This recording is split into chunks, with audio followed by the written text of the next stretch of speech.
Citizen Sleeper is a story-focused RPG seeking to replicate the narrative freedom of tabletop titles.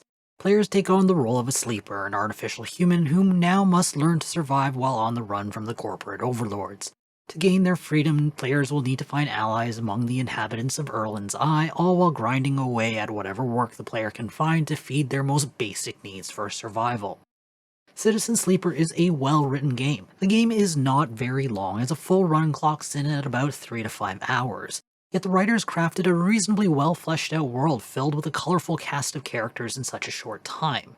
The writers make effective use of their limited space by taking a cast of standard sci-fi characters like the battle-hardened mercenary and the back-alley doctor, and giving them their own motivations and drives so the interaction with players feels more like a mutual transaction versus someone being dragged along for a ride. I like the variety of quests the game has to offer. They range from epic manhunts to humble life stories being traded at the local food stall.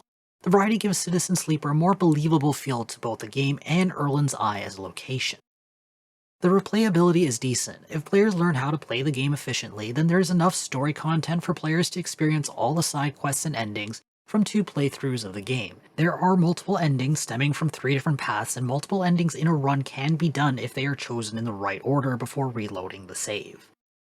Citizen Sleeper is inspired by tabletop role-playing games. The mechanics revolve around energy and dice management. Every action in the game costs dice, credits, or an item. The Sleeper's condition determines the number of dice available per cycle, while energy serves as a secondary action limit.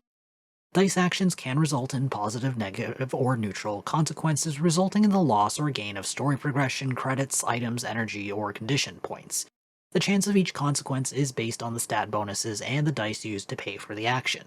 Each cycle costs condition and energy points. Quests are time limited. Players are heavily incentivized to minimize risk and maximize the number of dice available per cycle because quest progression or failure conditions occur after a set number of cycles have passed.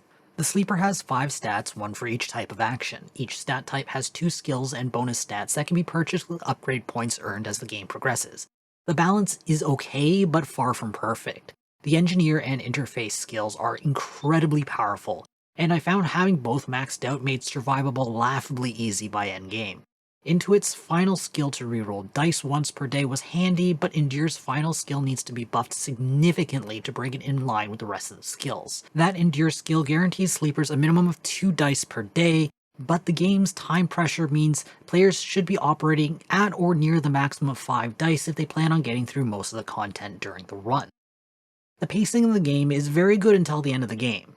The developers hit the right balance between time pressure, resource scarcity, and progression activities in the early to mid-game. Once resource scarcity and time pressure almost disappear at the endgame, I found myself trying to rush through the ending as quickly as possible as the challenge faded and things started to drag a little. Citizen Sleeper is a polished game, but it could benefit from a lot of minor quality of life features. Traveling between different sections of Erlin's Eye could have been cut down to 1 click. Once the area is unlocked, the change would speed up navigation and smooth out the pacing a little. Listing the dice required for hacking nodes on the tooltip would have also been helpful, as players right now have to click the node to determine what input is required. It's not an issue for agent nodes that always ask for the same value, but the story-based nodes can ask for a value of 4, 5, or 6. The game's visual style is eye-catching. The game combines gorgeous 2D character portraits with a simple yet effective 3D environment. The color palette is perfect for the game world as it mixes dark earth tones with bright yellows and pink accents. The audio experience is solid. The simple sound effects work well. The soundtrack is enchanting and relaxing. It fits the sci-fi setting beautifully and is perfect for the text-heavy nature of the game. It hits the right emotional tones without getting too intense or distracting. Citizen Sleeper is a very good narrative-heavy game that is just about the right length. The world is rich and the story is enjoyable. The gameplay, loop, pacing, and balance is solid. It only starts to come apart at the seams at the very end of the game. The audio-visual experience is pleasant and delivers the game in a clean, slick package. Citizen Sleeper is absolutely worth a look for fans of RPGs and visual novels who want to try something a little off the beaten path. I'm awarding Citizen Sleeper 8 out of 10. If you have a suggestion on what game you want us to review or preview next, make sure to leave us a comment below. I hope to see you soon. This is Jamie from Capsule Computers, signing off.